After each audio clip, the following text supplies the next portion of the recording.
Hello everyone, I'm Randy Suarez, aka of Crow. Today we're back here for another Sunny V2 reaction. This time he did a video on basically Jackie Chan's son called The Tragic Tale of Jackie Chan's Son.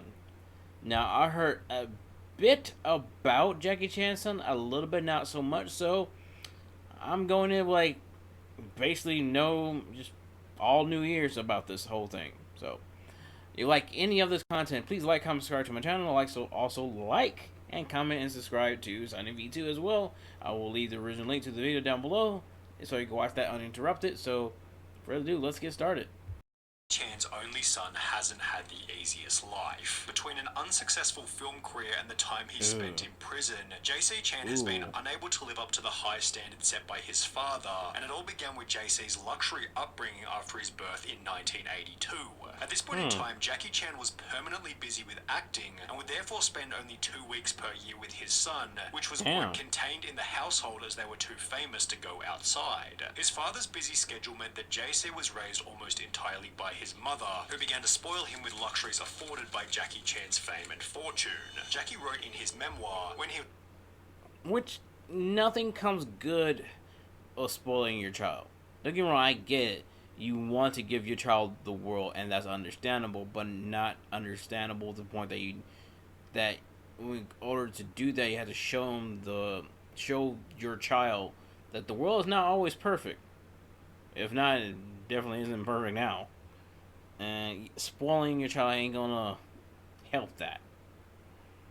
Little, JC never had to worry about having enough food, how to pay his school fees, or if he needed to be driven anywhere. I would arrange it all. I regretted that later. No one should have such a good life from their birth. Jackie Chan clearly believed this, as his upbringing was almost the opposite. Brought up in dirt poor conditions by refugee parents who couldn't even afford to pay for his birth, Jackie Chan was forced to develop discipline as well as an appreciation for scarcity.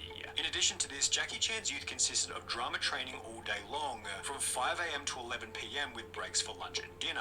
When he misbehaved, he was beaten with canes. When he fell ill, he was told to suck it up, which Jackie Chan has since highlighted as beneficial in comparison to his son's upbringing. I really thank you, my teacher, that tortured me. Becoming really, we never drop one rice on the table. Whenever I go back my home, I see my son's shoes, one like this, one like this. One socks, another socks. No discipline. JC's cushy childhood led Jackie Chan to write in his book, "When he was a teenager, I definitely didn't think JC was pushing himself hard enough. I'd work all day, go jogging at night, then get back and say that he'd gone to bed, even though it was only 9-something. I'd grumble, he's asleep already. I'd storm out in a bad mood and go jogging again, thinking when I was his age, I wished he could follow me around all day to see how much I did. Sometimes I'll have 8 meetings in a row, right up until midnight, then I'll go home, do some exercise and read scripts." JC's clear lack of drive and ambition in comparison to his father led JC to drop out of college at the end. Here's the thing, and this is one of the things how can I put this? Don't really understand. Yes, you could teach your son discipline, and that's fine. You know, I love Jackie Chan. You know, I was technically raised. I was raised like basically with his movies.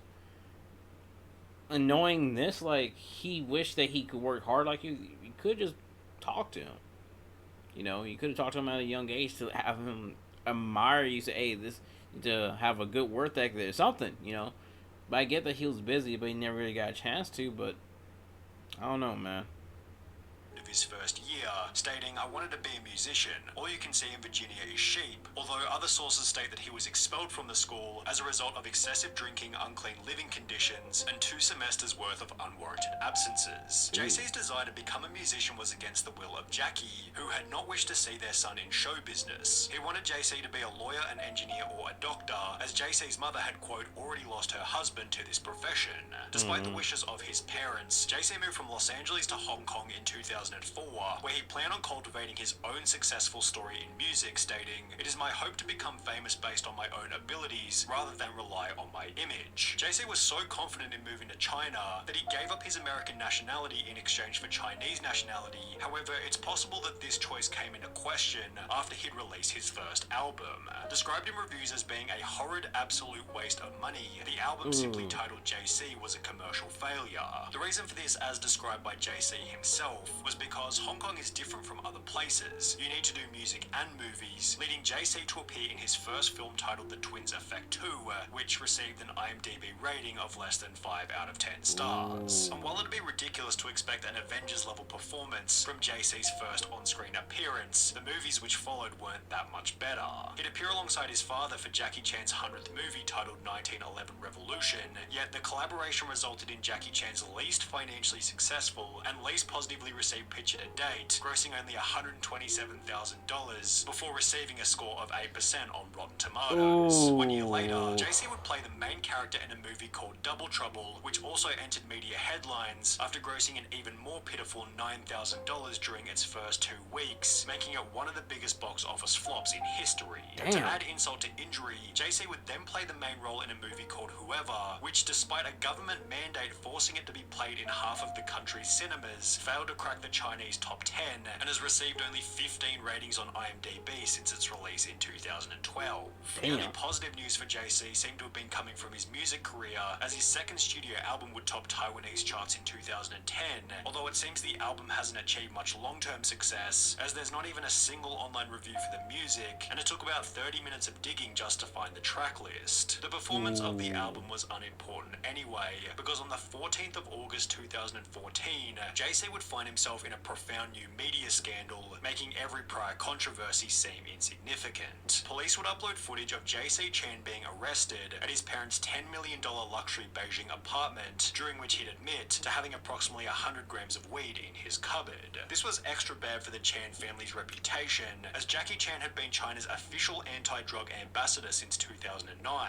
For this reason, Jackie Chan would take to social media to apologize, writing, "For my son JC to get into such trouble, I'm very angry and astonished. As a public figure, I'm ashamed. As a father, I'm heartbroken. I can't begin to describe his mother's pain. I failed to be a good father and I deserve the blame. I will take the responsibility and apologize to the public on behalf of JC."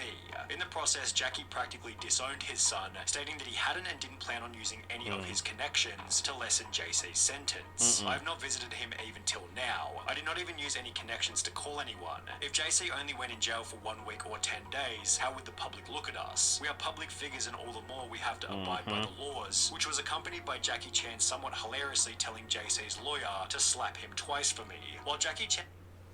Damn. That's wow.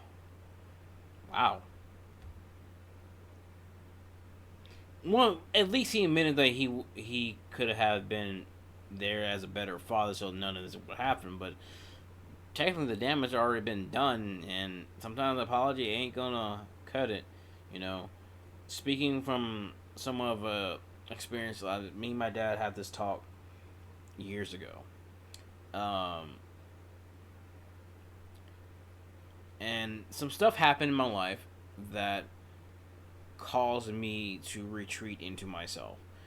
I was being neglectful to my education, my my surroundings, and I was just angry. I was very angry. Now, fast forward a little bit, I let all that crap go. You know, I got better. And I'm graduating from high school finally. Again, when I reach 1,000 subscribers, I'll go into awesome stuff. I'll also make a Patreon, all this stuff. Excuse me. Then,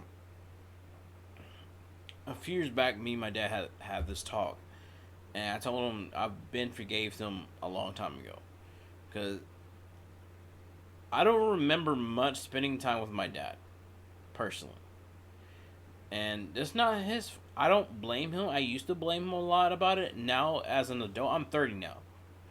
Me blame my dad because he didn't spend time with me, it seems a bit childish.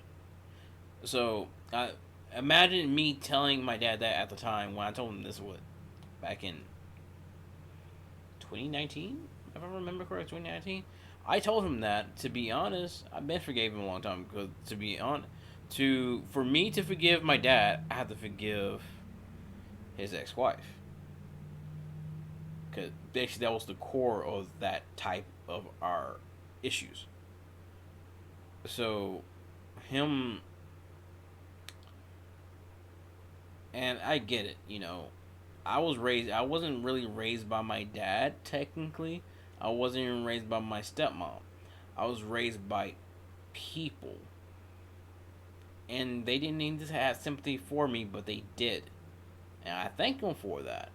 You know, they didn't have to take pity on me, but they did, and I thankful for that. And it's one of those things that, when it comes to fame, I guess, when it comes to this situation with Jackie, he does feel remorse for him because he wish he could have done better. And he's a father does not really make him a dad as much. Yes, he was raised around. Yes, his JC was raised around wealth, but he wasn't. But Jackie wasn't really there, and his mom spoiled him rotten. Nothing good comes from a spoiled child. What can you say? Sorry for that long, somewhat rant, I guess, but still, I get it. You know, from poor, I guess, middle class standpoint, I get it, because at the end of the day, there's a few times that my dad wanted me to do something that he wished he could have done. What I told him that I'm not him, I'm me. You know, I the point that when we did have the conversation is like, he never thought as a me to be like this. I am more mature than I was back then to bring that up. And like, I've been forgave my dad a long time ago, like I said, and I could count literally on one hand how many times, like how many times I spent with my dad. Maybe 3 or 4 times, literally. And it's stuff like that. I even said, like, even my sister agreed that he treated her and my other sister way better he did me. He actually sometimes spent more time with them than he was with me, and I was just there. It sounds messed up, but it is what it is. Um, and when I tell people, hey, I didn't have a mother figure either. I didn't have a father figure. Neither did I had a mother figure. Yes, I do have a dad and a mom, but in present, if you're not present enough, it does mess with people's heads. It does mess with that child's head, and it depends on how they get out of it. Wanted absolutely nothing to do with JC.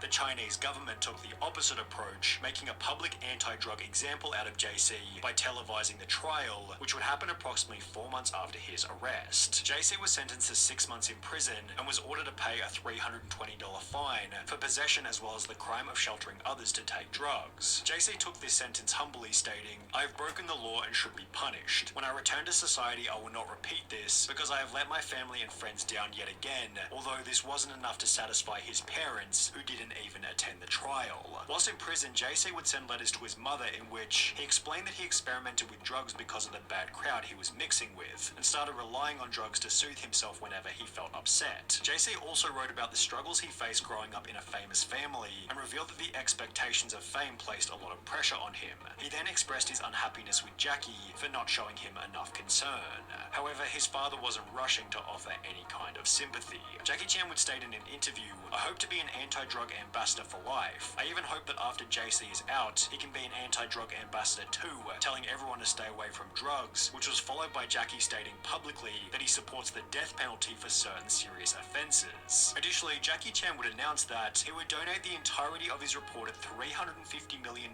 net worth to charity and not pass it on to his son JC, adding, "If he is capable, he can make his own money. If he is not, then he will just be wasting my money." The problem is JC's earning capacity has been stifled pretty severely as a result of the public sentencing. For example, in the 3 years prior to his arrest, JC acted in 10 different movies. However, since his imprisonment almost 10 years ago, he's appeared in only 3 films, one of which he wasn't even credited for as a result of the scandal. JC also lost endorsements from Adidas, Nivea, Yishion, Johnson & Johnson contact lenses, Stride Gum, KFC, and Chevrolet, with this rock bottom causing him to return to America, even though he was no longer a citizen there. there. The father and son still share a residence in Hong Kong, though they don't spend much time together. As an actor, a businessman, and his city's unofficial goodwill ambassador at large, Jackie Chan has a busy schedule. The two seem to have reconciled since JC moved back to the USA, yet JC continues to differ himself, stating, "I don't want to always follow my dad's footsteps. I want to be different," adding that he's tired of being a person in his father's shadow.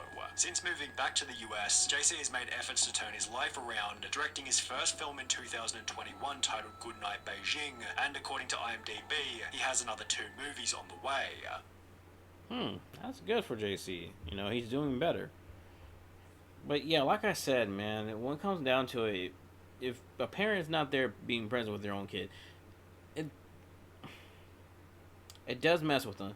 Like I explained to my friend, that you'd be shocked that some kids are very transparent, the best way. They can put things together. It may be slow, but they can put things together. And I remember, you know, putting a lot of things together, knowing that, oh, I'm alone. You know, imagine putting that together as a 5, 6, 7-year-old, you know.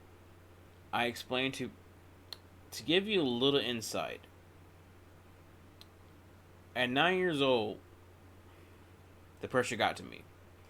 The point that I wanted to unalive myself, the best way I can put that. I'll go into details whenever I reach 1,000 subscribers. I explain that whole entire story. But to give you a cliffhanger, well, not cliffhanger, but give you, I guess, the short story a bit. I was talked out of it. Still suffer throughout the years. Someone helped me, which was an ex, which I don't like giving her credit, but credit is due where it's due. And it helped. She helped me, and a few people helped me get over that. I had a lot of anger issues growing up. I was taking medicine for that too as well. And it's one of those things that, again, I get it. You know, I get it. That being said, if you like any of this content, please like, comment, subscribe to my channel. Like, comment, subscribe to Sunny V2. I will leave the original link to the video down below in the description. Like I said in the beginning, and I didn't mean to be buzzkill. I was just explaining. I do understand how somewhat JC and also Jackie feels. So, till next time, peace out. Kakui.